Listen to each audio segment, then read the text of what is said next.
My name's Brenda Davis, and I'm a registered dietitian. I live in Kelowna, British Columbia, which is about 4 hours east of Vancouver.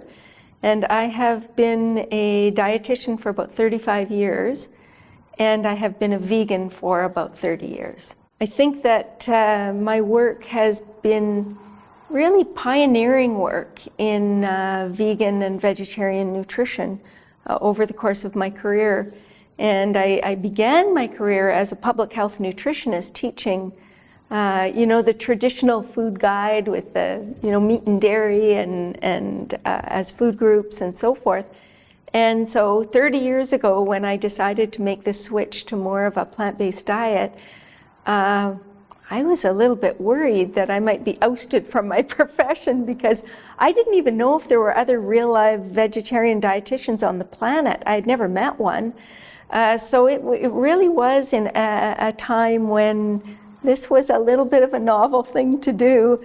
And the change I've seen over 30 years of doing this is so encouraging. There was a time when I would have hardly believed that we would be at where we're at today. But it's wonderful to see. And I think in North America, the transition has been a little more rapid than in Europe, where vegan diets especially are concerned. But my area of, sort of expertise is, of course, in vegetarian and vegan nutrition. And so I just finished my 10th book, so have written fairly extensively and have also been involved in a little bit of research on diabetes, and this is specifically in the Marshall Islands. So right now I'm in private practice. Most of what I do is writing and speaking and doing lifestyle interventions in various places. And that's, really my passion. I'm very happy that when I decided to make this switch over to a plant-based diet, that I didn't leave my profession, because I was a little bit nervous about how my fellow colleagues would react, and probably rightly so in the early days. This was something a little bit new to them. But what I found is they were always interested. They were always interested in how vegetarians could do this right. And so that was our niche. My writing partner, Vasanto Molina, and I, that was our niche. And we helped dietitians to help their clients to do this properly. And one of the things that maybe upsets me the most about the mainstream dietetic practice is where dietitians, instead of teaching people how to do this properly, they just say, oh, you shouldn't do it, it's too dangerous, or, children shouldn't be vegetarian, or whatever. Because I think that the blame for children who don't do well falls squarely on our own shoulders. We need to be providing really good, solid guidelines so nobody gets this wrong. And that is possible. We've seen hundreds and thousands of children grow up healthy on plant-based diets. So it's no question that it can be done. It's just, how do we get this done appropriately and in a way that absolutely minimizes, if not eliminates, the risk for the most vulnerable people. One of the questions I often get asked is, why did I become vegan? I actually lived in Northern Ontario, this 30 years ago when I made the switch. And Northern Ontario is hunting and fishing territory. Everybody hunts and fishes. There are no vegetarians there. It was a time when it would have been very unlikely for anybody living there to make that kind of switch in their diet. But what happened to me was, I was a dietitian who was very interested in health. And I found myself gradually transitioning to eating more things like lentils and vegetables, and just this gradual shift towards a more plant-rich or plant-strong diet, if you will. But what put me over the edge towards a completely vegan diet was the most unlikely source you would ever imagine. It was actually a very dear friend who was on his way hunting, on a hunting expedition. He was hunting for deer. And when he asked, he called and said, can I stop by on my way deer hunting? And I said, sure. But I had a big heart for animals, and I was very disturbed that he was going to be going and shooting another innocent animal. And so I thought, what could I say to him that would stop him from shooting another deer? And so when he arrived, I said, I don't understand why you want to go kill a deer. They're such beautiful, innocent animals. Why, all they want to do is live. Why would you go and shoot one when you don't have to? And it was what he responded to me that changed the course of my life. So I thought I was going to convince him of something, but in fact, it ended up backfiring in a very big way. So what he said to me was, he said, just because you don't have the guts to pull the trigger does not mean you are not responsible for the trigger being pulled every time you buy your piece of meat camouflaged in cellophane in the grocery store. He said, at least the animals I eat have had a life.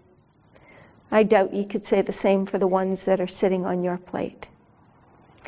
And it was the first time anybody had ever said to me that I need to take responsibility for the food that I was purchasing from the grocery store. And I always had this image of, sort of old McDonald's farm in my mind, where my mom grew up on a farm and they had this cow Betsy, and they milked her and drank her milk, and they had a couple of pigs, and it was a very old-fashioned family, a small family farm, mainly growing wheat and things like that, but a few animals. And I imagined life for animals was like it was on that farm my mom grew up on. And after this friend challenged me in this way, I decided that I needed to learn more about where the animals I was eating were coming from. And I spent a couple of weeks researching that.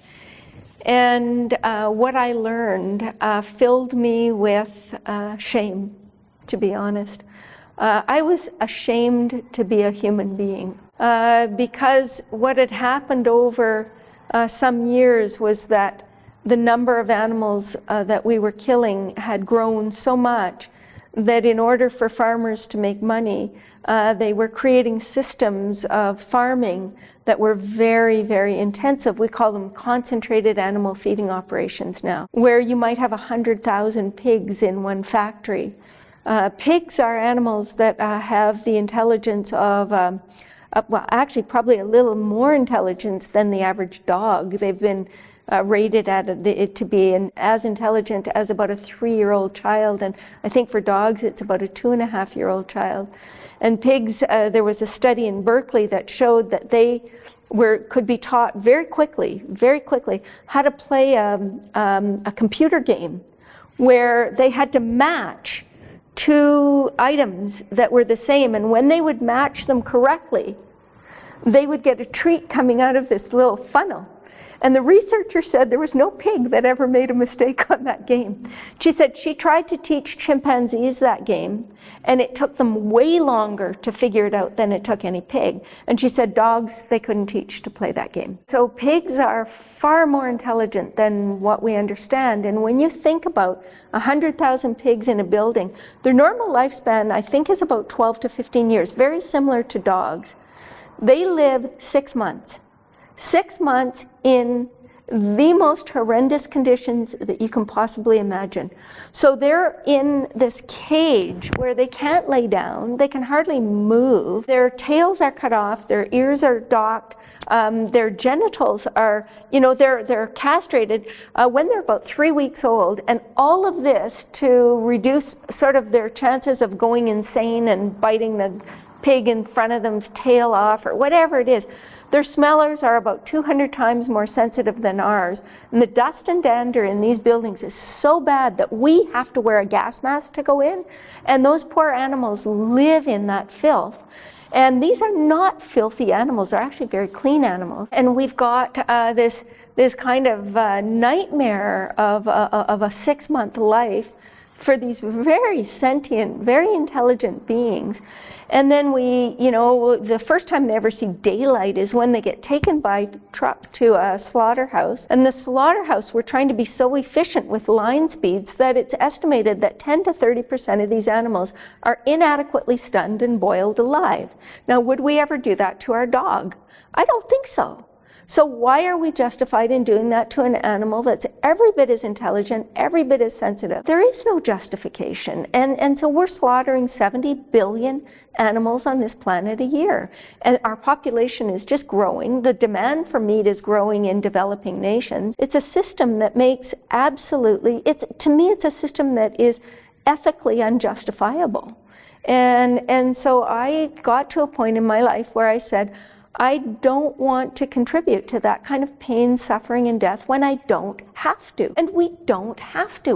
Not only do we not have to be putting animals through this kind of misery, it's actually, we're harming the planet in the process, because raising these animals for food is so ecologically destructive, and we're harming our own health, because many of the diseases from which we're perishing are induced by eating too much of this high-fat animal product. So it's a you know, a lose-lose-lose proposition to be farming animals in this way and to be consuming them. To me, I think as thinking human beings, we should have enough intelligence to be able to come up with a system of producing food that doesn't cause such pain and suffering in other creatures, and actually is ecologically sustainable for this ever-expanding human population. And so I don't care if people say, well, it tastes good, well, it's this, it's that, it's